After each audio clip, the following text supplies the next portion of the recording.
புஸ்தகம் 11வது அதிகாரம் 28வது வசனம். வருத்தப்பட்டு பாரம் சுமக்கிறவர்களே, வருத்தப்பட்டு பாரம் சுமக்கிறவர்களே, நீங்கள் எல்லாரும் என்னிடத்தில் வாருங்கள், நீங்கள் எல்லாரும் என்னிடத்தில் வாருங்கள், நான் உங்களுக்கு இளைப்பாறுதல் தருவேன். நான் உங்களுக்கு இளைப்பாறுதல் தருவேன். இங்க ஆண்டவர் ஒரு பிரசங்கம் பண்ணுகிறார். வருத்தப்பட்டு பாரம் சுமக்கிறவர்களே, நீங்கள் எல்லோரும் என்னிடத்தில் வாருங்கள். அல்லேலூயா. இந்த நாட்கள்ல பலவித வருத்தத்தோடு வாழ்கிற காலத்துக்குள்ளே வாழ்கிறோம். பிஸி உலகத்துக்குள்ளே வாழ்ந்து கொண்டிருக்கிறோம். பொருளாதாரத்தினாலே, பிள்ளைகள்னாலே, மற்ற சூழ்நிலைகள்னாலே ஒவ்வொரு நாளும் வருத்தத்தோடு வாழ்ந்து கொண்டிருக்கிறோம். இங்க ஆண்டவர் ஒரு காலிங் கொடுக்கிறாரு, ஒரு அழைப்பு கொடுக்கிறாரு. நீ என்னிடத்துல வரணும். வருத்தப்பட்டு பாரம் சுமக்கினா நீ எங்கே வரணும் என்றால் என்னிடத்தில் வா. அப்ப நீங்க கேட்கலாம், வாரந்தோறும் உங்க சபைக்கு தானே பாஸ்டர் வர்றோம், வாரந்தோறும் தேவ சமூகத்துக்கு தானே வர்றோம், ஏன் என் வருத்தம் இன்னும் மாற மாட்டுக்கு, இன்னும் என் வருத்தம் ஏன் தீர மாட்டுக்கு, என் பாறை ஏன் மாற மாட்டுக்கு, என் வாழ்க்கையில ஆறுதலே இல்லையா, எவ்வளவுதான் நான் சபைக்கு வருகிறேன், எவ்வளவு நாட்கள் தேவ சமூகத்துக்கு வருகிறேன், ஆனா என் வாழ்க்கையில ஆறுதல் இல்லையா, என் வாழ்க்கையில ஒரு விடுதலை இல்லையா, இல்லைன்னா என் வாழ்க்கை இப்படித்தான் போய் முடிந்து விடுமா என்கிற என்ன உங்கள்கிட்ட இருக்கலாம். ஆனா ஆண்டவர் சொல்றாரு, வருத்தப்பட்டு பாரம் சுமக்கிற நீ என் இடத்துல வா. அல்லேலூயா. எங்கே வா, எங்கே வா சொல்றாரு? என் இடத்துல முதலாவது வா. நல்லா தெரிந்து கொள்ளுங்கள், வேதம் சொல்லுகிறது, நாம் அவரை தெரிந்து கொள்ளல, அவர் நம்மளை தெரிந்து கொண்டார். இப்ப என்னை தெரிந்து கொண்ட ஆண்டவர் எனக்கு ஒரு வாய்ப்பு கொடுக்கிறாரு. தம்பி, நீ என்னிடத்துல வா, உனக்கு ஆறுதல் உண்டு. அப்ப நம்ம தேவனிடத்துல போகாம இருக்கிறோமா?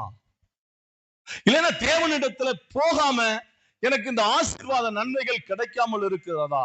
ஏன் எனக்கு இந்த பிரச்சனைன்னு நீங்க நல்லா யோசித்தாக்கி பாருங்க. புலம்பல் புஸ்தகம் 5வது அதிகாரம் 1வது வசனத்திலிருந்து 6வது வசனம் வரையும். புலம்பல் 5வது அதிகாரம் 1வது வசனத்திலிருந்து வரீங்களேன். கர்த்தாவே, கர்த்தாவே, எங்களுக்கு நேரிட்டதை நினைத்தருளும். இப்ப எரேமியா புலம்பல் புஸ்தகம் எழுந்த சொல்லுகிறாரு, எங்களுக்கு நேரிட்டதை நினைத்தருளும், எங்கள் நிந்தையை நோக்கி பாரும், எங்கள் நிந்தைகளை நோக்கி பாரும், எங்கள் சுதந்திரம், எங்கள் சுதந்திரம் அந்நியர் வசமாகவும். எங்கள் சுதந்திரம் யார் வசமா போகுது? அவர் சொல்றாரு, எங்கள் சுதந்திரம் அந்நியர் வசமாகவும், எங்கள் வீடுகள், எங்கள் வீடுகள் புற தேசத்தார் வசமாகவும் தாண்டி போயின, புற தேசத்தார் வசமாகவும் தாண்டி போயின, திக்கட்டவர்களானோ தகப்பன் இல்லை, தகப்பன் இல்லை, எங்கள் தாய்கள் விதவைகளைப் போல இருக்கிறார்கள், எங்கள் தாய்கள் விதவையைப் போல இருக்கிறார்கள், எங்கள் தண்ணீரை பணத்துக்கு வாங்கி குடிக்கிறோம். என்ன சொல்றாரு? எங்க தண்ணீரை எதுக்கு வாங்கி குடிக்கிறோம்? பணத்துக்கு வாங்கி குடிக்கிறோம். எங்கள் விறகுகள் விலைக்கிரயமாய் வருகிறது. எங்களுக்கு விறகு எப்படி கிடைக்கிறது? விலை கொடுத்து தான் வாங்குறோம். பாரம் சுமந்து, நல்லா கவனிங்க, பாரம் சுமந்து எங்கள் கழுத்து நோகுகிறது, எங்கள் கழுத்துகள் நோகுகிறது, நாங்கள் உழைக்கிறோம், நாங்கள் உழைக்கிறோம், எங்களுக்கு இளைப்பாறுதல் இல்லை. எங்களுக்கு என்ன இல்ல? இளைப்பாறுதல் இல்லை. சொல்றாரு, எங்கள் கழுத்து நோகுறதையா, ஆனா நாங்க உழைக்கிறோம், வேலை செய்கிறோம், மற்றவர்களை போல கூடுதலா பிரயாசப்படுகிறோம், எல்லா சூழ்நிலைகளிலும் நாங்கள் எங்களை முந்திக் கொண்டு வேலையை செய்கிறோம், ஆனா எனக்கு என்ன இல்லைன்னா இளைப்பாறுதல் இல்லை. அல்லேலூயா. எனக்கு இளைப்பாறுதல் இல்லை. குடும்பமா உழைக்கிறோம், பிள்ளைகளோடு உழைக்கிறீங்க, என்ன இல்லைன்னா இளைப்பாறுதல் இல்லை. அடுத்த வசனம் 6வது வசனம்.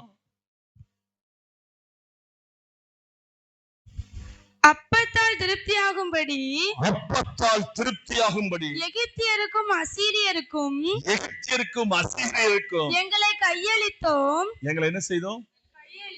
எதுக்கு திருப்தி ஆகிறதற்கு? அப்பத்தால் திருப்தி ஆகிறதற்கு அந்நியரிடத்திலே எங்களை கையளித்தோம். அப்படி இருந்து என்ன இல்லை? எனக்கு இளைப்பாறுதல் இல்லை. அல்லேலூயா. அநேக நேரங்கள்ல நம்ம வாழ்க்கையில ஒரு திருப்தி இல்லை. ஒரு திருப்தி இல்லாததுனால எனக்கு நன்மை செய்கிற தேவனை நான் நினைக்க முடியவில்லை. நன்மை செய்யற ஆண்டவரை என்ன செய்ய முடியலன்னா நினைக்க முடியல.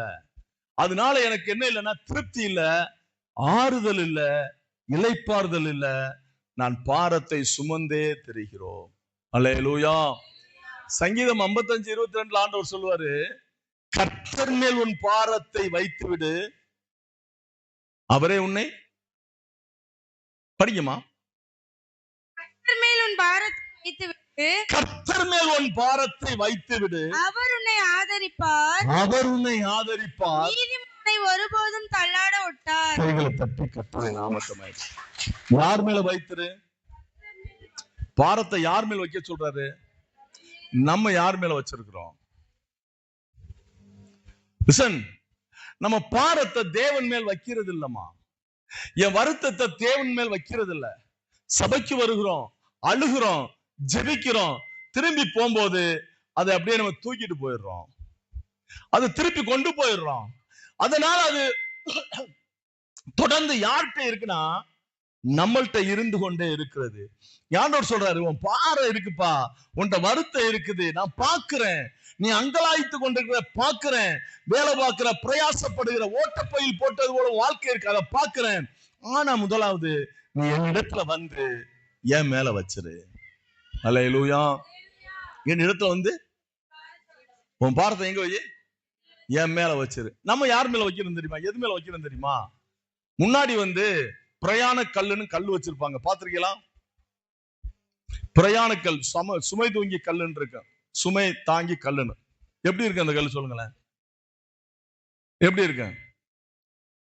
ரெண்டு கல்லை ஊனி அதுக்கு மேல ஒரு கல் வச்சிருப்பாங்க, இன்னும் கிராமங்கள்ல இருக்கும். அந்த கல் என்னன்னா பிரயாணத்தின் சுமை தாங்கி கல், அதுக்கு பேரு. இங்க என்ன பிரயாணத்தை தூக்கிட்டு போறாங்கல்ல, பொருளை தூக்கிட்டு போறாங்கல்ல, தூக்கிட்டு போறவங்களுக்கு இறக்கி வைக்க ஆள் இருக்காது. இறக்கி வச்ச ஆள் இல்லாதனால குனிஞ்சு அந்த தலையில் உள்ள பாரத்தை எதுல வைப்பாங்க? எதுல வைப்பாங்க? கல்லு மேல வைப்பாங்க. கொஞ்ச நேரம் அங்க என்ன செய்வாங்க? இளைப்பாருவாங்க. திருப்பி என்ன செய்வாங்க? அத என்ன செய்வாங்க? அந்த பாரத்தை திருப்பி சுமந்துட்டு திருப்பி நடப்பாங்க. இன்னும் கொஞ்சம் தூரம் போன பின்னாடி இதே மாதிரி இன்னொரு கல் இருக்கு, அது மேல வைப்பாங்க. திருப்பி எடுத்துட்டு என்ன செய்வாங்க? சுமந்து நடந்து கொண்டே இருப்பார்கள். இன்னைக்கு கிறிஸ்தவ வாழ்க்கையில ஆண்டவரை, சபையை எப்படி நம்ம யோசிக்கிறோம்னா பிரயாண கல்லாவே யோசிக்கிறோம். வர தேவ சமூகத்துக்கு வருகிறோம், அழுகிறோம், புலம்புறோம், சிரிக்கிறோம், தேவ சமூகத்துல வச்சிடறோம். ஆனா போகும்போது என்ன செஞ்சு போயிடுறோம்? அது உன்னுடையது இல்லப்பா. அது என்ன சொல்றோம்? அப்பா அது உங்களுடையது அல்ல, அது யாருடையது? என்னுடையது. இந்த வருத்தமும் பாரமும் தத்தளிப்பும் இந்த வேதனையும் இந்த சுமை யாருடையது? என்னுடையது ஏசப்பா, உங்களுடையது இல்ல. நீங்க தாங்க மாட்டிய, நான் தாங்கிக்கிறோன்னு திருப்பி எல்லாம் செஞ்சுட்டு போயிடுறோம், எடுத்துட்டு போயிடுறோம். ஆனா அவர் என்ன சொல்றாருன்னா, வருத்தப்பட்டு பாரம் சுமிக்கிறா, என் இடத்துல வா, என் இடத்துல வா, நான் உனக்கு ஆறுதல் தருவேன், என் மேல உன் பாரத்தை வச்சிரு, உன்னை நான் விடுவிக்க வல்லமை உள்ளவர். அல்லேலூயா. நம்ம தேவன் என்னை விடுவிக்க வல்லமை உள்ளவர் நல்லா தெரிந்து கொள்ள வேண்டும். நீங்க பேதுரு 1 பேதுரு புஸ்தகம் 5வது அதிகாரத்துல 6வது வசனம் 7வது வசனம், 1 பேதுருல 5வது வசனம் 6வது வசனம் 5வது அதிகாரத்துல, ஆகையால் ஏற்ற காலத்திலே தேவன் உங்களை உயர்த்தும்படிக்கு அவருடைய பலத்த கைக்குள் அடங்கி இருங்கள், அவருடைய பலத்த கைக்குள் அடங்கி இருங்கள், அவர் உங்களை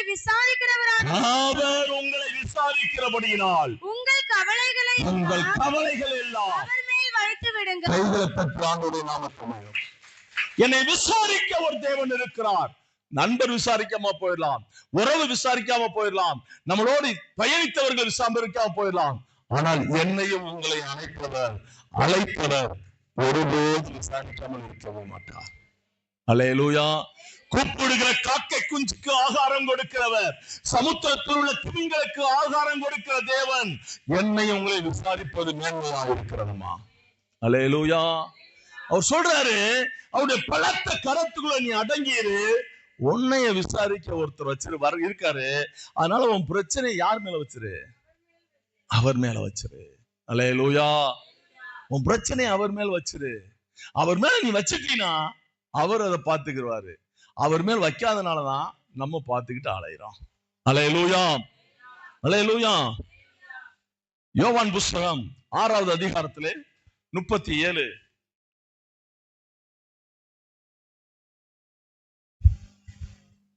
பிதாவானவர் நல்ல கவனிங்க. பிதாவானவர் எனக்கு கொடுக்கிற யாவும் என்னிடத்தில்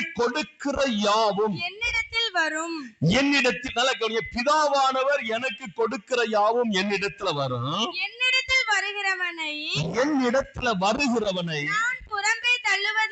நான் புறம்பே தள்ளுவதில்லை. கைகளை தட்டி ஆண்டோடைய நாமத்தை. புரியலையோ? தமிழ்தானே பேசுறேன். புரியலையோ? புரியுதா? சரி. அவர் சொல்றாரு, என்னிடத்துல வர்றவங்களை நான் என்ன செய்யறேன்? புறம்பே என்ன செய்ய மாட்டேன், தள்ள மாட்டேன். என்னிடத்துல வந்துட்டா நான் என்ன செய்ய மாட்டேன்? புறம்பே என்ன செய்ய மாட்டேன், நான் தள்ள மாட்டேன். ஏனென்றால் அது யார் கொடுத்தது என்று சொல்றாரு? பிதாவானவர் எனக்கு கொடுத்தது. அல்லேலூயா. பிதா நட்டாத நாட்டெல்லாம் என்ன செய்யப்படும்? புடுங்கப்படுமா? வேரோடு புடுங்கப்படுமா? ஏன் வேரோடு புடுங்குறாரு? வேர் இருந்தாலும் அங்க என்ன டேஞ்சர், அதனால எதுவுமே பிடுங்குவாரு. அப்ப சபையிலே என்னை கர்த்தர் உங்களை என்ன வச்சிருக்காருன்னா, யாரு நட்டுன நாட்டு? பிதாவா நட்டுன நாட்டு. அதுதான் இயேசுவான்னு சொன்னாரு, பிதாவானவர் எனக்கு தந்தவர்கள் என்னிடத்துல வந்துட்டா அவங்கள புறம்பே நான் தள்ள மாட்டேன். அல்லேலூயா, அல்லேலூயா. ஆனா எப்படி வர வேண்டும் என்கிறது தான் இன்னைக்கு நம்மளுடைய செய்தியே. நான் தேவனிடத்துல எப்படி வர வேண்டும்? அவர் சொல்றாரு, வருத்தப்பட்டு பாரசுவ போல எல்லாரும் என்னிடத்துல வாருங்கள் என்று சொல்லிட்டாரு. நான் தினந்தோறும் சபைக்கு தானே வர்றேன். ஏன் எனக்கு மாறலைன்னா, நான் எப்படி வரணும்னா, யோவேல் புஸ்தகம் 2வது அதிகாரத்துல 12வது வசனம் 13வது வசனத்தை படிக்கணும். ஆகையால் நீங்கள் இப்பொழுதே உபவாசத்தோடும் அழுகையோடும் புலம்பலோடும் உங்கள் முழு இருதயத்தோடும் இப்ப ஆண்டவர் வருத்தப்பட்டு பாரசுவம் போல எல்லாரும் என்னிடத்துல வாருங்க எது கூப்பிடுறாருன்னா, நான் எப்படி வர வேண்டுமா? உபவாசத்தோடும். எப்படி வர வேண்டுமா? முழு இருதயத்தோடு. அல்லேலூயா. அப்ப நான் பாதி இருதயத்தோடு வருகிறேன்னா ஒரு கேள்வி இருக்கும்ல. நான் கேட்கிறேன், முழு இருதயத்தோடு பைபிள் சொல்லி இருக்கு பாஸ்டர், ஆனா நான் பாதி இருதயத்தோட வருகிறேன் நீங்க கேட்கலாம்ல. ஆமாமா, பாதி இருதயம்னா என்னன்னா, பாதி தேவ சிந்தையும் பாதி உலக சிந்தையும் இருந்தா கர்த்தர் என் பாரத்தை எடுத்து போட முடியாதுமா, எடுத்து போட மாட்டார். அல்லேலூயா. உங்கள் முழு இருதயத்தோடும் என்னிடத்தில் திரும்புங்கள் என்று கர்த்தர் சொல்லுகிறார். நீங்கள் உங்கள் வஸ்திரங்களை அல்ல உங்கள் இருதயங்களை கிழித்து உங்கள் தேவனாகிய கர்த்தரிடத்தில் திரும்புங்கள். அவர் இரக்கமும் மன உருக்கமும் நீடிய சாந்தமும் அல்லேலூயா, அல்லேலூயா. வருத்தப்பட்டு பாரம் சுமக்கிற மெய்தாப்பா, அநேக உழைப்பு மெய்தான், எல்லாம் உண்மைதான். ஆனால் ஆண்டவர் விரும்புகிறது என்னென்றா, முழு இருதயத்தோடு என்னிடத்துல வா, நான் இரக்கமுள்ளவனா இருக்கிறேன். அல்லேலூயா. முழு இருதயத்தோடு வா, முழு சிந்தையோடு வா, முழு ஆத்மாவோடு வா, முழு ஆவியோடு வா. கர்த்தருடைய சமூகத்திற்கு உண்மையாய் அர்ப்பணிக்கிறவனுடைய வருத்தத்தை எல்லாம் கர்த்தர் மாற்றி போடுகிறவரா இருக்கிறார். அல்லேலூயா. ஆண்டவர் சொல்லிட்டாரு, வருத்தப்பட்டு பாரம் சுமக்க என்னிடத்துல வான்னு. நான் வர வேண்டிய விதம் எப்படி இருக்கிறதுனால், நான் முழு இருதயத்தோடு தேவ சமூகத்திற்கு வர வேண்டும். முழு இருதயத்தோடு கர்த்தரை தேடுங்கம்மா, முழு இருதயத்தோடு கர்த்தரை தேடுங்கய்யா. ஏனோ தான் என்றெல்லாம் இல்ல. நான் சொல்றேன், கடமைக்காக வேண்டி இல்லைனா ஏதோ ஒரு காரியத்துக்காக வேண்டி ஆண்டவரை தேட வேண்டாம். ஆண்டவர் தேடி படகேறி போனாங்க. போன இடத்துல வழக்கமா அவர் இருக்கிற இடத்துல இல்ல, திரும்பி வந்தாங்க. திரும்பி வந்து தேடி போய் ஆண்டவர் சொல்றாங்க, உங்களை நெடுவ நாங்க என்ன செஞ்சோம்? தேடணும். ஆண்டவர் என்ன சொன்னா தெரியுமா? ஆண்டவர் என்ன சொன்னா தெரியுமா? என்ன நீ எதுக்கு தேடுன? அதுக்கு முன்னாடி 5 அப்பத்தையும் 2 மீனை 5000 பேருக்கு கொடுத்தேன். அப்பம் புசிப்பதற்காக வேண்டி நீங்கள் என்னை தேடினீர்கள். அப்பம் புசிப்பதற்காக வேண்டி தேவனை தேட வேண்டாம். நித்திய ஜீவன் இருக்கிறது, அதற்காக வேண்டி தேவனை தேட வேண்டும். அல்லேலூயா. பரலோகம் இருக்கிறது, மறந்து விடாதீர்கள். அதற்காக வேண்டி தேவனை தேட வேண்டும். இந்த உலகத்திலே நான் எத்தனை வருஷம் வாழ்கிறேன் என்பது கணக்கல்ல, என் தேவனோடு எத்தனை ஆண்டுகள் நான் வாழப் போறேன் என்பதுதான் எனக்கு கணக்கு. நான் முழு இருதயத்தோடு தேவனை தேடும் பொழுது தேவன் எனக்கு வெளிப்படுவார். வேதம் சொல்லுகிறது, அவரை தேடுவீர்கள் என்றால் அவர் உங்களை வெளிப்படுவார். அவரை நீங்கள் விட்டுவிட்டால் அவர் உங்களை விட்டு விடுவார். அல்லேலூயா. முழு இருதயத்தோடு தேட வேண்டும் எல்லா சூழ்நிலைகளிலும். அதான் எரேமியா புலம்புகிறார். புலம்பல்ல, அவர் புலம்புறாரு. நிறைய உழைக்கிறோம், நிறைய பிரயாசப்படுகிறோம், எங்க கழுத்து வலிக்குதுப்பா, எங்க நுகம் வலிக்குது, ஆறுதல் இல்ல, இளைப்பாறுதல் இல்ல. ஆண்டவர் சொல்றாரு, வருத்தப்படுறியா நீ என்னிடத்துல வாப்பா. அல்லேலூயா, அல்லேலூயா. 14வது அதிகாரம், யோவான் 14வது அதிகாரம் 18வது வசனம்.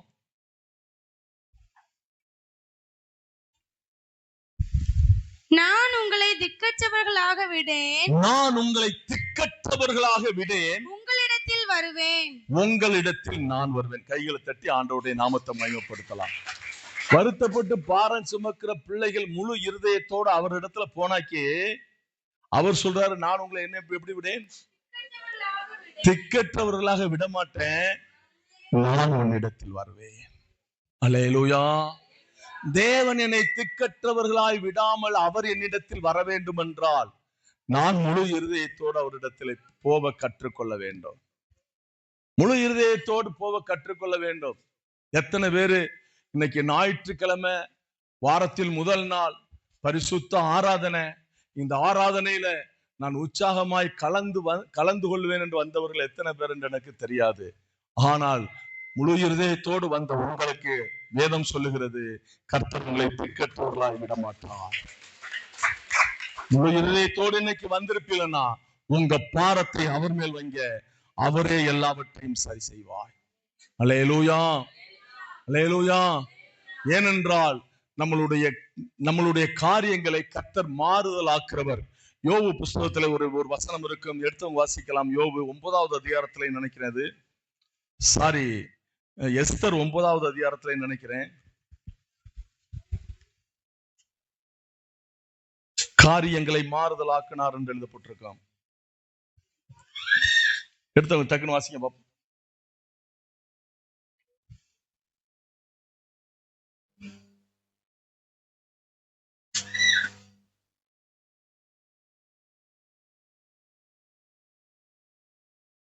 ஒன்பது 1. ராஜாவின் வார்த்தையின்படியும் அவனுடைய கட்டளையின்படியும் செய்யப்படுவதற்கு ஆதார் மாதம் என்கிற 12ஆம் மாதம் 13ஆம் தேதியிலே யூதரின் பகைஞர் அவர்களை மேற்கொள்ளலாம்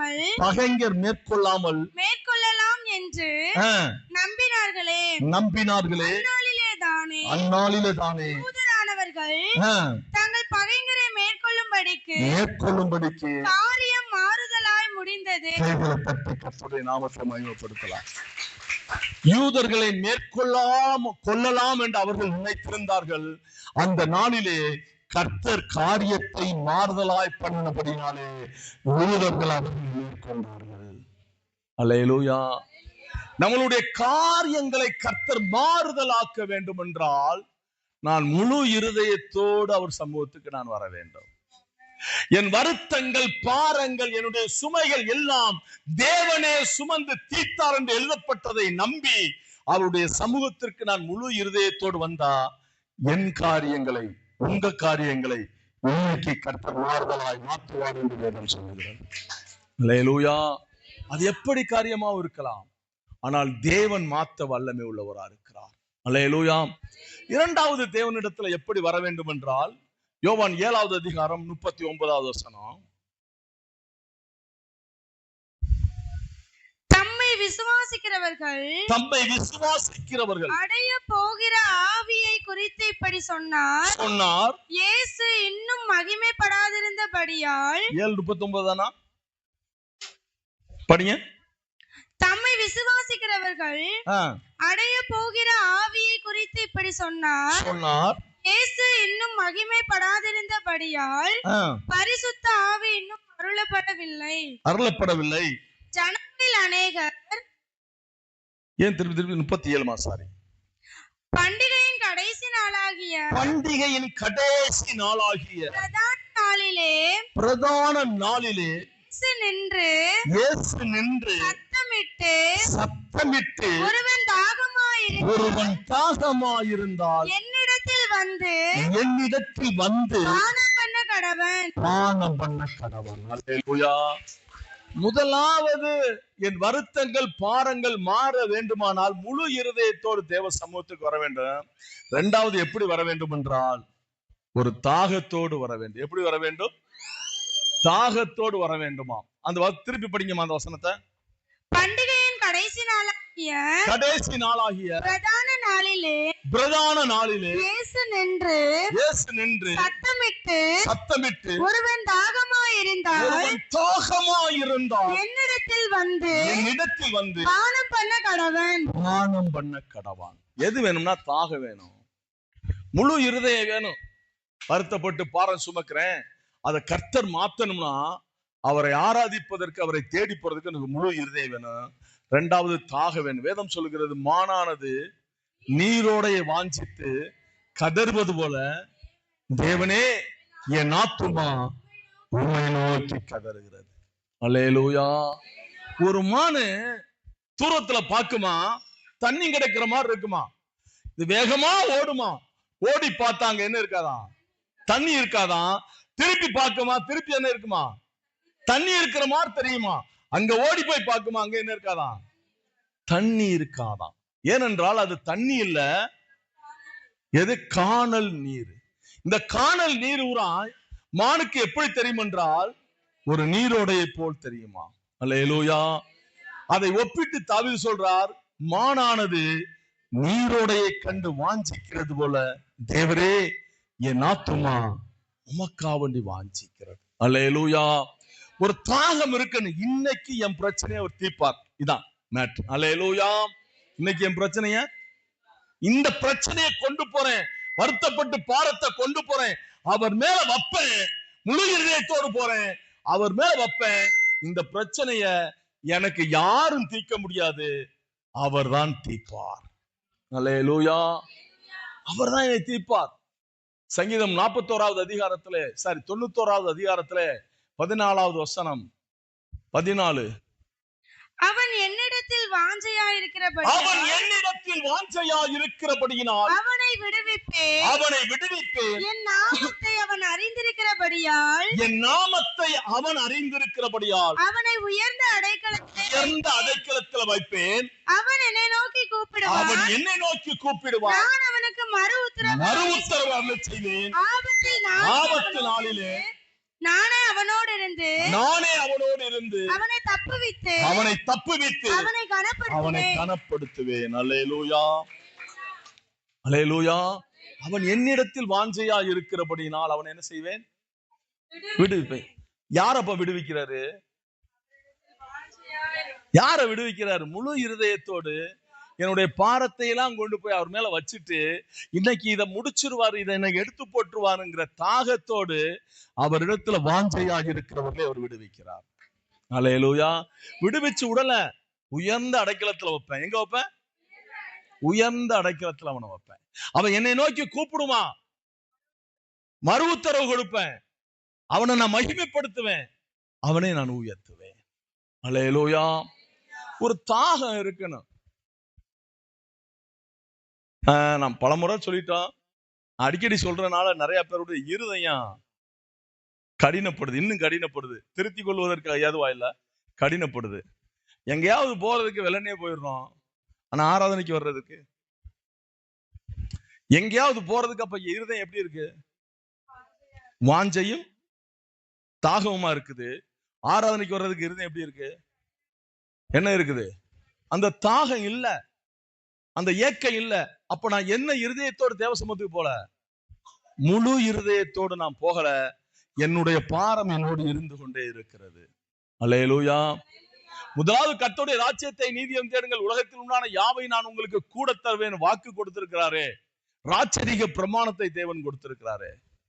நான் தேட வேண்டியது எது? முதலாவது அவருடைய ராஜ்யமும் அவருடைய நீதியும். அல்லேலூயா. எனக்கு தாகம் எங்க இருக்கணும்? தேவ சமூகத்துல இருக்கணும். தாவீது வனாந்தரத்திலே இருக்கும்போது சொல்லுவாரு, நான் அங்க ஊர்ல இருக்கும்போது எப்படி இருப்பேன்? பண்டிகைக்கு போறவர்களோடு களிப்போடும் சந்தோஷத்தோடும் இருப்பேன். இப்ப நான் வருத்தப்படுகிறேன். எங்க போக முடியல? ஆராதனைக்கு போக முடியல. ஆபத்து காலம், நெருக்கத்தின் காலம். அந்த காலத்துல அவர் சொல்றாரு, ஜனங்களோடு நான் பண்டிகைக்கு போகும்போது எவ்வளவு சந்தோஷமா போனேன், இப்ப ஆண்டவருக்குள்ள போகும். காரணம் என்னன்னா, அவருடைய தாகங்கள், அவங்க ஏக்கங்கள், அவங்க இருதயங்கள்லாம் யாரை சார்ந்திருந்தது என்றால் தேவனை மட்டுமே சார்ந்திருந்தது. அல்லேலூயா, அல்லேலூயா. ஒரு 7:30 மணிக்கு ஆரம்பிக்கிறோம். ஒரு 7:30 மணிக்கு ஏன் வர முடியல? ஒரு மணி நேரத்துக்கு முன்னாடி அட்வான்ஸா, ஒரு அரை மணி நேரத்துக்கு முன்னாடி எந்திரிச்சு காரியங்களை ஒழுங்கு பண்ணா வர முடியுமா? வர முடியாதா? சொந்தக்காரன் நம்மளை பகைப்பான் என்றால் எவ்வளவு வெள்ளனையினால் நம்மளை என்ன செஞ்சிடறோம்? போய் இருந்துறோம். கல்யாண வீட்டுல இட்லி அவிக்கிறதுக்கு முன்னாடி போயிருவோம். எதுக்கு முன்னாடி போயிருவோம்? இட்லி அவிக்கிறதுக்கு முன்னாடி போயிருவோம். உள்ள போய் பார்ப்போம் சாப்பாடுல, அப்பதான் சொல்லுவோம் அவிஞ்சுக்கிட்டு இருக்கு, சட்னி வச்சுக்கிட்டு இருப்பேன்பா. அப்பவுமே நம்ம போயிருவோம். ஆனால் ஆராதனைக்கு எப்போ வருவோம் தெரியுமா? சொல்லுங்க. காரணம் என்னன்னா, முழு இருதயத்தோடு தேவனை ஜனங்கள் ஆராதிக்கிறதுக்கு தயாரா இல்ல. அல்லேலூயா. ஒரு தாகம் வேணும், வாஞ்சை வேணும், தேவன் மேல் வாஞ்சை வேணும். அப்பொழுதுதான் என்னுடைய பாரத்தை அவர் எடுத்து போடுவார் என்பது ஏக்க நம்மளுக்கு இருக்க வேண்டும். அல்லேலூயா. சகரியா புஸ்தகம் 1வது அதிகாரத்திலே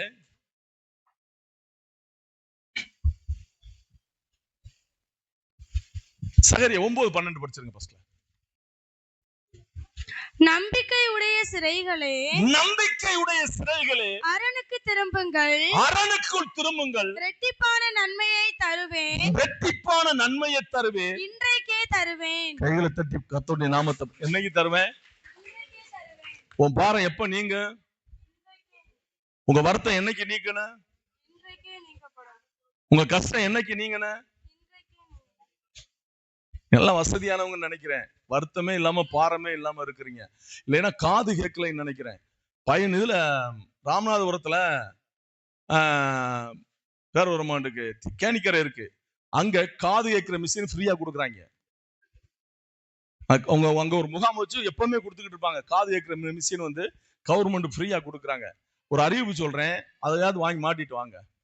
என் வேதம் சொல்லுகிறது, நீ அரணுக்குள்ள திரும்ப, நான் தவணை முறையில் இல்ல, நான் இன்னைக்கே நான் தருவேன். இன்னைக்கே நான் உனக்கு தருவையா?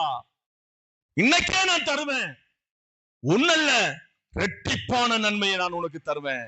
ஆனால் நீ திரும்ப வேண்டிய விஷயம் அரணுக்குள்ளே திரும்ப வேண்டும். அல்லேலூயா. நீ அரணுக்குள்ள எப்ப திரும்புறியோ அப்பொழுதுதான் உனக்கு இரட்டிப்பான நன்மை உண்டாகும். இந்த 1வது அதிகாரத்துல 2வது வசனத்துல இருந்து 4வது வசனம் வரை படிங்க. கர்த்தர் உங்கள் பிதாக்களின் மேல் கடும் கோபமாய் இருந்தார். கர்த்தர் உங்கள் பிதாக்கள் மேல் கடும் கோபமாய் இருந்தார். ஆகையால் நீ அவர்களை நோக்கி சேனைகளின் கர்த்தர் உரைக்கிறது என்னவென்றால், வானத்தையும் பூமியை உண்டாக்கின சேனைகளின் கர்த்தர் உரைக்கிறது என்னவென்றால், என்னிடத்தில் திரும்புங்கள் என்று சேனைகளின் கர்த்தர் சொல்லுகிறார். அப்பொழுது நான் உங்களிடத்துக்கு திரும்புவேன் என்று. அப்பொழுதுதான் நான் யார் இடத்துக்கு திரும்புவேன்? ஆண்டவர் சொல்றாரு, உங்க முற்பிதாக்கள் மேல நான் எப்படி இருந்தேன்? கடும் கோபம். கோபம் இல்ல, கடும் கோபம். கோபம்னா என்ன? கடும் கோபம்னா என்ன? அப்படி இல்ல. கோபம்னா என்னன்னா, உன்னை கொன்றும் சொல்றது கோபம். இதை தூக்கிட்டு நான் அடிக்கிறேன் பாருங்க, இதுக்கு என்ன பேரு? இது என்ன பேரு? கடும் கோபம். ஆண்டவர் எப்படி இருந்தாரு? யார் மேல இருந்தாரு? ஏன் பிதாக்கள் மேல் கடும் கோபமா இருந்தாரு? சொல்லுங்க. ஏன் பிதாக்கள் மேல் கடும் கோபமா தேவன் இருந்தாரு? எகிப்தில் அடிமைப்பட்டு இருந்தவர்களை அழைத்து வந்து அவர்களுக்கு முன்பாக அவர் சென்று, இரவு நேரத்திலே அக்கினி சம்பவம், பகல் நேரத்திலே மேக சம்பவமாய் சென்று, வானத்திலே தூதர்கள் திங்கும் மன்னாவினால் திருப்தியாக்கி, காடையினால் புசிக்க வைத்து, கண்மலையின் தண்ணீரை அவர்களுக்கு கொடுத்து, கால்கள் வீங்காதபடி, பாதரட்சம் தேயாதபடி, வஸ்திரம் பழசாய் போகாதபடி தன் கரத்திலே ஏந்தி கொண்டு வந்த தேவனை மறந்தார்கள். அது சொல்றாரு, முற்பிதாக்கள் மேல எப்படி இருந்தேன்? அப்படி நீ என்ன செய்யாத, இருக்காத. முற்பிதாக்கள் மேல கடும் கோபமா இருந்தது போல் நீ என்ன செய்யாத, இருக்காது. அடுத்த வசனம், உங்கள் பிதாக்களை போல் இராதேயுங்கள், இராதீருங்கள், முந்தின தீர்க்கதரிசிகள் அவர்களை நோக்கி உங்கள் பொல்லாத வழிகளையும் பொல்லாத கிரியைகளையும் விட்டு திரும்புங்கள் என்று சேனைகளின் கர்த்தர் சொல்லுகிறார் என்று கூப்பிட்டார்கள். ஆனாலும் எனக்கு செவி கொடாமலும் என்னை கவனியாமலும் போனார்கள் என்று கர்த்தர் சொல்லுகிறார். அல்லேலூயா. எல்லா தீர்க்கதரிசியும் சொன்னாங்க, நீங்க ஆண்டவரத்துல சரியா திரும்புங்கன்னு சொன்னாங்க. அவங்க எல்லாம் என்ன செய்யல? முழு இருதயத்தோடு திரும்பல, இருதயத்தில் வாஞ்சையோடு திரும்பல. அவங்க பாரத்தை சுமந்தவண்ணமாவே வந்தாங்க, பாரத்தை சுமந்தவண்ணமாவே மரித்து போனார்கள் வனாந்தரத்திலே.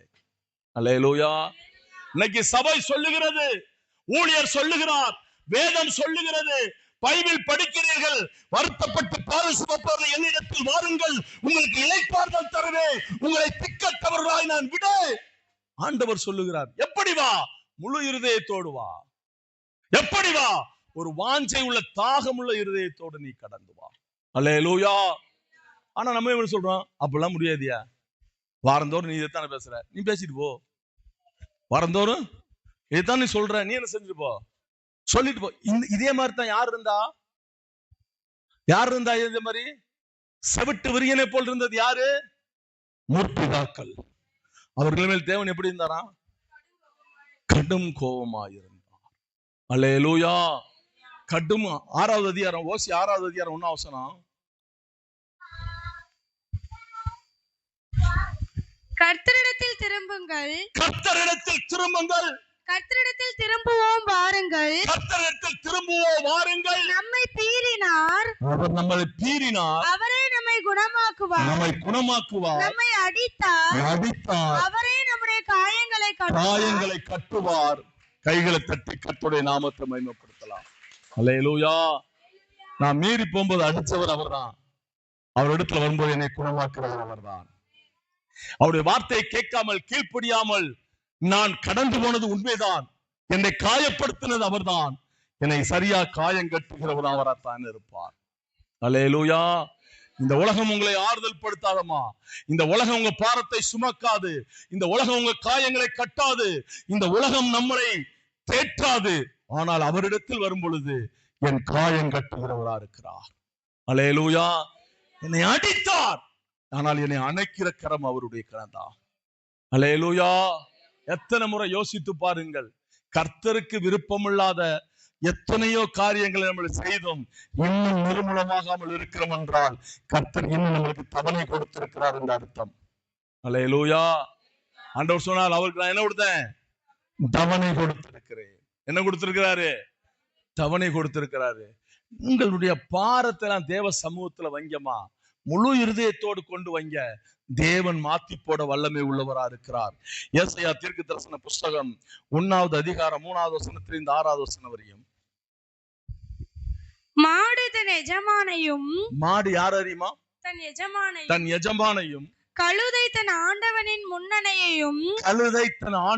முன்னணையும் அறியும். இஸ்ரவேலோ அறிவில்லாமலும் என் ஜனம் உணர்வில்லாமலும் இருக்கிறது என்றார். ஐயோ பாவமுள்ள ஜாதியும் அக்கிரமத்தால் பாரம் சுமந்த ஜனமும் பொல்லாதவர்களின் சந்ததியும் கேடு உண்டாக்குகிற புத்திரனுமாய் இருக்கிறார்களே. கர்த்தரை விட்டு இஸ்ரவேலின் பரிசுத்தருக்கு கோபம் உண்டாக்கி பின்வாங்கி போனார்கள்.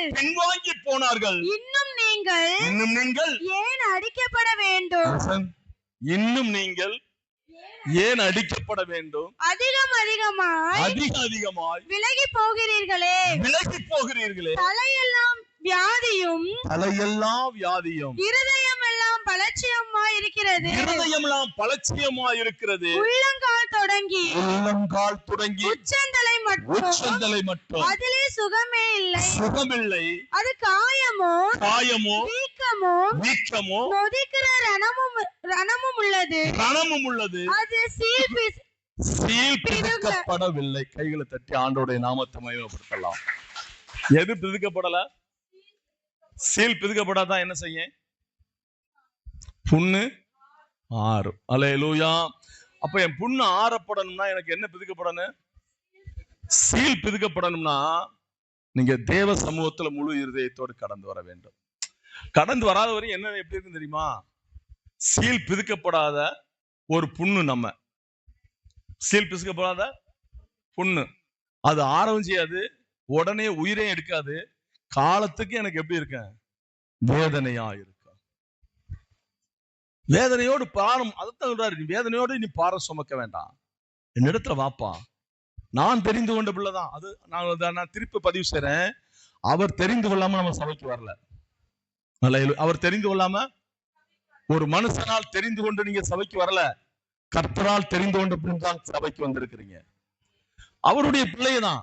ஆனா அதுலயும் ஆண்டவர் என்ன சொல்றாருன்னா, நீ என்னிடத்துல திரும்பி வர வேண்டும், இன்னும் உனக்கு சீல் பிதுக்கப்பட வேண்டும், உன்னுடைய எல்லா பாரத்தையும் எல்லா கவலையும் என் மேல வை, ஏற்ற காலத்துல நான் உன்னை உயர்த்துவேன். எந்த காலத்துல உயர்த்துவாரு? ஏற்ற காலத்திலே நான் உன்னை உயர்த்துவேன் என்று ஆண்டவர் சொல்லுகிறார். அல்லேலூயா. ஒரு 3 காரியத்தை உங்க சமூகத்துல தெரிந்த வசனத்தோடு நான் உங்களுக்கு சொல்றேன் பாருங்க.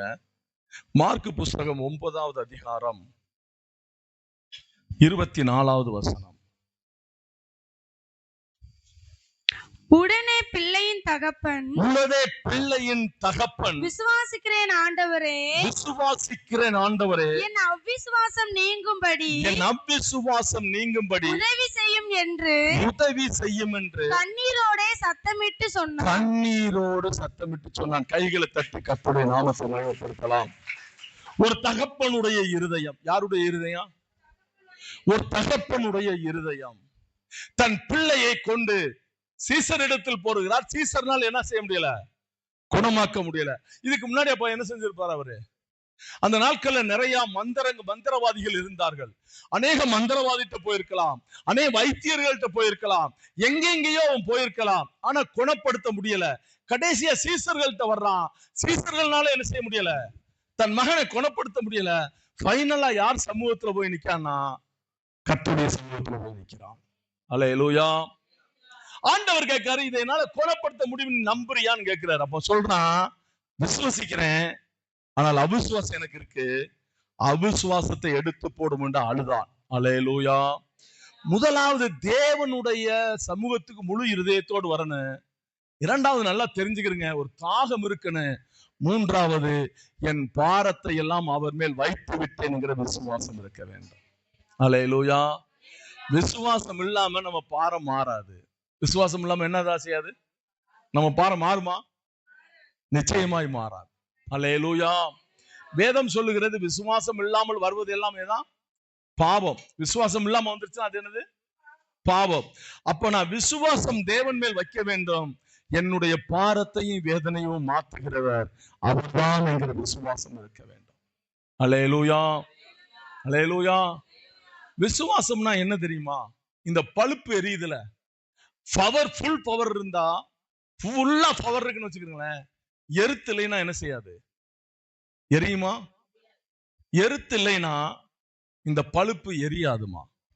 தேவனுடைய வார்த்தை எவ்வளவுதான் உங்களுக்குள்ள இருந்தாலும் விசுவாசம்ங்கிற எருத்து இருந்தா தான் உங்க வாழ்க்கையில ஒரு வெளிச்சம் உண்டாகும், மாற்றம் உண்டாகும்.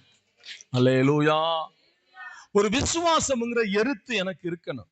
என் இருள் மாற வேண்டும் என்றால், என் பாரம் மாற வேண்டும் என்றால், என்னுடைய பிரச்சனைகள் எல்லாம் மாற வேண்டும் என்றால், விசுவாசம் எருத்து இருந்துச்சுன்னா என் வாழ்க்கையில இருள் அல்ல, கர்த்தர் வெளிச்சமாக இருக்கிறார். அல்லேலூயா. இப்ப தகப்பனுடைய இருதயம், அவன் சொல்றான், ஆண்டவரை நான் விசுவாசிக்கிறேன், ஆனால் என் பிள்ளையை கொண்டுகிட்டு அங்கும் இங்கும் அலைந்து எங்கேயாவது என் பிரச்சனை மாறிடாதா, எங்கேயாவது என் பாரம் தீர்க்கிறாதா என்று நான் அலைஞ்சல்லப்பா. அதுல எனக்கு விசுவாச குறைச்சல் இருக்குது. ஒரு இடத்துல என்ன கிடைக்கல? விடுதலை கிடைக்கல. அதனால விசுவாச குறைச்சல் இருக்கிறது. என் அவிசுவாசத்தை எடுமுன்னால்தான் ஒளிந்து என் மகனை சுகப்படுத்தணும் அழுகல. அவிசுவாசம் எடுக்கப்பட்டுச்சு, விசுவாசம் எருத்து உள்ள வந்துச்சு, அவன் மகனுக்கு சுகமானது. அல்லேலூயா. அல்லேலூயா. விசுவாசிங்கம்மா, வசனத்தை சொல்லி விசுவாசிங்க. வருத்தப்பட்டு பாரு சொம்பலாம் இடத்துல வாங்கன்னு சொன்னீங்கல்லப்பா, நான் வந்துட்டப்பா. அநேக வருஷமா நான் வருத்தத்துல இருக்கிறேன், அநேக வருஷமா என் பிரச்சனை மாற மாட்டுக்கு. முழு இருதயத்தோடு ஒரு தாகத்தோடு வந்து ஒரு விசுவாச அறிக்கை செய்ய. இன்னைக்கு நீங்க போகும்போது வெறுமையாக அல்ல, தேவனிடத்துல நன்மையை பெற்றுக் கொண்டவர்களாய், தேவனிடத்துல ஆசீர்வாதத்தை பெற்றுக் கொண்டவர்களாய், தேவனிடத்துல மகிமையை பெற்றுக் கொண்டவர்களாய், ஒரு விடுதலையை பெற்றுக் கொண்டவர்களாய் நிச்சயம் கடந்து போக கர்த்தர் உதவி செய்வார். அல்லேலூயா, அல்லேலூயா. இரண்டாவது லூக்கா புஸ்தகம் 15வது அதிகாரம் 17வது வசனத்திலிருந்து 23வது வசனம் வரையும். அவனுக்கு புத்தி தெளிந்த போது அவன் தன் தகப்பனுடைய கூலிக்காரர் எத்தனையோ பேருக்கு பூர்த்தியான சாப்பாடு இருக்கிறது, நானோ பசியினால் சாகிறேன். நான் எழுந்து என் தகப்பனிடத்திற்கு போய் தகப்பனே விரோதமாகவும் உமக்கு முன்பாகவும் பாவம் செய்தேன். இனிமேல் உம்முடைய குமாரன் என்று சொல்லப்படுவதற்கு நான் பாத்திரன் அல்ல. உம்முடைய கூலிக்காரரில் ஒருவனாக என்னை வைத்துக் கொள்ளும் என்று சொல்லி எழுந்து புறப்பட்டு தன் தகப்பனிடத்தில் வந்தான். தன் தகப்பனிடத்திற்கு வந்தான். அவன் தூரத்திலே வரும்பொழுது அவனுடைய தகப்பன்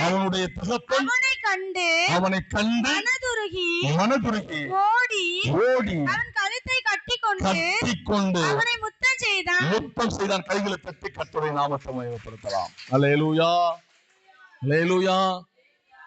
நான்காவது, நான் அறிக்கை செய்கிறவனாய் இருக்க வேண்டும். இங்க 100% பரிசுத்தமா இருக்குன்னு சொல்றேன். யாராவது இருக்காளா? இங்க இயேசுவை தவிர யாருமே இல்லை. அல்லேலூயா. தானியேல் செபிக்கும் போது சொன்னார், நானும் என் வீட்டாரும் பாவம் செய்தோம். நகோமியா செபிக்கும் போது சொன்னார், நானும் என் தகப்பன் வீடு என்ன செய்தோம்? பாவம் செய்தோம். அல்லேலூயா. அவன் வந்து சொல்றான், உமக்கு விரோதமாகவும் கர்த்தருக்கு விரோதமாகவும் நான் பாவம் செய்தேன். இன்னொரு விஷயத்தை நீங்க கவனிக்கணும். அவன் தூரத்துல வருகிறதை தகப்பன் கண்டு.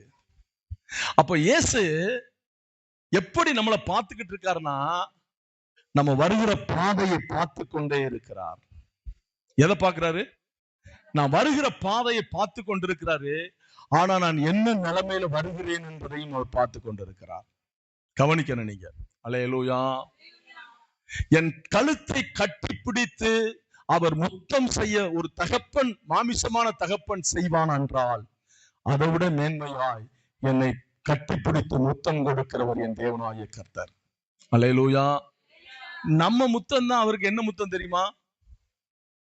நம்ம முத்தம் அவருக்கு என்ன முத்தம் தெரியுமா? துரோகத்தின் முத்தம். என்ன முத்தம்? யூதாஸ் போய் கட்டி பிடிப்பாரு. கட்டி பிடிச்சு என்ன கொடுப்பாரு? அந்த முத்தத்துக்கு பேர் என்ன தெரியுமா?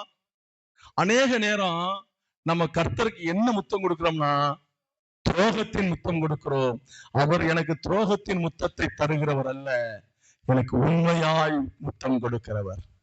அல்லேலூயா, அல்லேலூயா. கட்டி பிடிச்சு அழுகிறார் என்று வேதம் சொல்லுகிறதமா. முதலாவது முழு இருதய வேண்டும், இரண்டாவது வாஞ்சை வேண்டும், மூன்றாவது விசுவாசம் வேணும், நாலாவது நல்லா தெரிஞ்சுக்கிறங்க, தேவ சமூகத்துல தன்னை தாழ்த்தி அறிக்கை செய்ய வேண்டும். அதுவரை கிரியை நடக்காது. அதுவரை என்ன நடக்காது?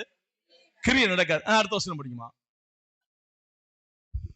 குமாரன் தகப்பனை நோக்கி தகப்பனே பரத்துக்கு விரோதமாகவும் உமக்கு முன்பாகவும் பாவம் செய்தேன். இனிமேல் உம்முடைய குமாரன் என்று சொல்லப்படுவதற்கு நான் பாத்திரன் அல்ல என்று சொன்னான். அப்பொழுது தகப்பன் தன் ஊழியக்காரரை நோக்கி, இப்ப கிரியை செய்ய ஆரம்பிச்சிட்டார் பாருங்க. ஊழியக்காரனை நோக்கி, நீங்கள் உயர்ந்த வஸ்திரத்தை எடுத்து கொண்டு வந்து உடுத்தி இவன் கைக்கு மோதிரத்தையும் கால்களுக்கு பாதரட்சையும் போடுங்கள். கொழுத்த கன்றை கொண்டு வந்து அடிங்கள். நாம் புசித்து சந்தோஷமாயிருப்போம். என் குமாரன் மரித்தான், திரும்ப உயிர்த்தான். கைகளை தட்டி கர்த்தருடைய நாமத்தை மகிமைப்படுத்தலாம். அல்லேலூயா, அல்லேலூயா. அவர் கிரியை செய்ய ஆரம்பிக்கணும்னா நான் அறிக்கை செய்ய ஆரம்பிக்கணும். அல்லேலூயா. இவன் அறிக்கை செய்த உடனேயே தகப்பன் கிரியை செய்ய ஆரம்பித்தான். அல்லேலூயா. நம்ம அறிக்கை செய்யணும். அறிக்கை செய்யும் பொழுதுதான் கர்த்தர் கிரியை செய்வார். அல்லேலூயா. மூன்றாவதாக ஒரு சகோதரியை குறித்து மார்க் 5வது அதிகாரம் 25வது வசனத்திலிருந்து 29வது வசனம் வரையும். அப்பொழுது 12 வருஷமா பெரும்பாடுள்ள ஒரு ஸ்திரீ அநேக வைத்தியர்களால் மிகவும் வருத்தப்பட்டு மிகவும் வருத்தப்பட்டு தனக்கு உண்டானவைகளை எல்லாம் செலவழித்தும் சற்றாகிலும் குணமடையாமல் அதிக வருத்தப்படுகிற பொழுது இயேசுவை குறித்து கேள்விப்பட்டு நான் அவருடைய வஸ்திரத்தை ஆகிலும் தொட்டால் சொஸ்தமாவேன் என்று சொல்லி ஜனக்கூட்டத்துக்குள்ளே அவருக்கு பின்னாக வந்து அவருடைய வஸ்திரத்தை தொட்டால் உடனே அவளுடைய உதிரத்தின் ஊறல் நின்று போயிற்று. அந்த வேதனை நீங்கி ஆரோக்கியம் அடைந்ததை கைகளை தட்டி கர்த்தருடைய நாமத்தை மகிமை உண்டாகட்டும். பிதா குமாரனுக்கு. அல்லேலூயா, அல்லேலூயா, அல்லேலூயா. ஜனக்கூட்டத்தை விலக்கி போய் தொட்டால் என்று வேதம் சொல்லுகிறது. எல்லாத்தையும் வித்துட்டா, வியாதிக்கா வேண்டி எல்லா ப்ராப்பர்ட்டியும் முடிஞ்சிருச்சு. அவளுக்குன்னு இருக்கிறது ஒண்ணுமே இல்லை. எது மட்டும் இருக்குது? வியாதி மட்டும் இருக்குது. என்ன இருக்குது? வேதம் சொல்லுகிறது அதிக வருத்தப்பட்டாலும் பஸ்ல இருக்கேன், பின்னாடி எழுதப்பட்டிருக்கேன் அதிகமாய் வருத்தப்பட்டால். அல்லேலூயா. பணம் இருக்கும்போது பணம் செலவழிதான் என்ன செய்தா? வருத்தப்பட்டா. இப்ப பணம் முடிஞ்சிருச்சு, இப்ப எப்படி வருத்தப்படுறா? வைத்திய மக இன்னும் என்ன இல்ல, பணமே இல்லையேன்னு வருத்தப்படுகிறார், அதிக வருத்தப்படுகிறார். அப்பதான் அவளுக்கு ஒரு நினைவு வருகிறது, சுகமளிக்கிறதற்குன்னு ஒரு தேவன் இருக்கிறார். அல்லேலூயா.